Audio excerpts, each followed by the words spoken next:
Hallelujah. आप सबको जय मसीह की। खुदा के मुबारक नाम में आज एक बार फिर मैं आपका स्वागत करता हूं इस लाइव में। परमेश्वर बड़े कामों को करने वाला है, यह हम सब जानते हैं। और जिंदगी में हम खुद अपनी कई बार ये देखते हैं कि आसमान का खुदा हमारे लिए बड़े बड़े कामों को करता है। आइए कलाम में चलते हैं। कलाम इस बारे में हमें क्या सिखाता है। मैं तुमको प्राचीन काल की नाई बसाऊंगा और पहले से अधिक तुम्हारी भलाई करूंगा, तब तुम जान लोगे कि मैं यहोवा हूं। यजकेल की किताब 36:11। कभी कभी हम बहुत खुश होते हैं जब हमारे परिवार में या हमारे कार्यस्थल में या हमारे व्यापार में सब कुछ ठीक ठाक चल रहा होता है, पर जब अचानक कोई गतिरोध पैदा हो जाता है या फिर पतन होता है तो हम निराश हो जाते हैं और हिम्मत हार जाते हैं। हम चिंता करना शुरू कर देते हैं और कि क्या मैं पिछड़ जाऊंगा, क्या मेरे लिए उन्नति के कोई रास्ते नहीं खुले, क्या मेरा व्यापार हमेशा के लिए ठप हो जाएगा, क्या मेरी परिवार की मुश्किलें दुगनी हो जाएंगी। मगर नहीं अजीजों, कलाम ऐसा कहता है कि वो हमारे लिए बड़े बड़े काम करने को तैयार है। भजन संहिता 69:29 वर्ष में ऐसा लिखा है, पर अगर हम संपूर्ण हृदय से इस प्रतिज्ञा पर विश्वास करते हैं और इस पर बने रहें, और अगर हम परमेश्वर पर विश्वास रखते हुए अपने बोझ को उसके सामने रख दें तो वह हमारा पतन कभी नहीं होने देगा।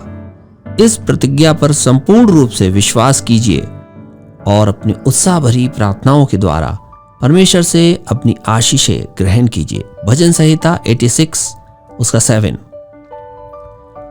मैं आपको एक घटना बताना चाहता हूं अजीजों। ये कलाम में लिखा है कि परमेश्वर बड़े काम करता है और ये सच है। आपने अपनी जिंदगियों में कई बार इसको देखा होगा। एक जिक्र है कि एक परिवार का मुखिया एक कार्यालय में काम करता था। उसने अपनी सारी जिम्मेदारियां और कार्य को धीरज के साथ सफलतापूर्वक किया। उसके जीवन का एक ही मुख्य लक्ष्य था, वह यह था कि अपने काम को ईमानदारी विश्वसनीयता से करना। इसलिए उसके सहकर्मी उसके साथ बड़ी आसानी से बेईमानी भी करते थे। जब तरक्की की बारी आई तो उसके अधीन काम करने वाले उससे आगे निकल गए और वह उसी पद पे बना रहा। इस बात की वजह से उसकी पत्नी बहुत चिंतित थी। पत्नी ने पति से सवाल पूछा था, परमेश्वर में आपका दृढ़ विश्वास और कड़ी मेहनत के बावजूद भी आप दूसरों के लिए एक उपहास का साधन बनकर रह गए। क्या आपको इस बात का बिल्कुल भी फिक्र नहीं? कार्यालय में भी तरक्की न मिलने के कारण सहकर्मी मजाक उड़ाया करते थे, पर इस व्यक्ति ने हिम्मत बिल्कुल भी नहीं हारी और अब भी वह अपने विश्वास पर दृढ़ था और अपने काम को अब भी ईमानदारी से करता था। जल्दी ही उसके कार्यालय में तबादले में एक नया अधिकारी वहां नियुक्त हुआ।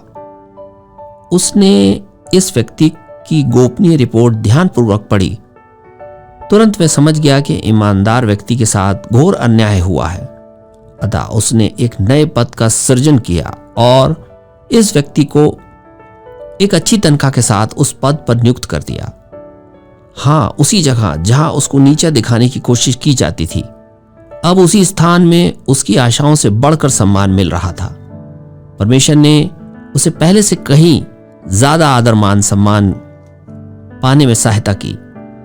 मेरे प्रिय मित्रों, लोग आपके साथ बेईमानी कर सकते हैं, आपको धोखा दे सकते हैं, पर अगर आप अपने जीवन में दाऊद की तरह ईमानदार और विश्वसनीय योग्य है, प्रेरितों के काम 13:22 और सच्चाई से परमेश्वर के पीछे चलते हैं, तो वह आपको भरपूर आशीष देगा।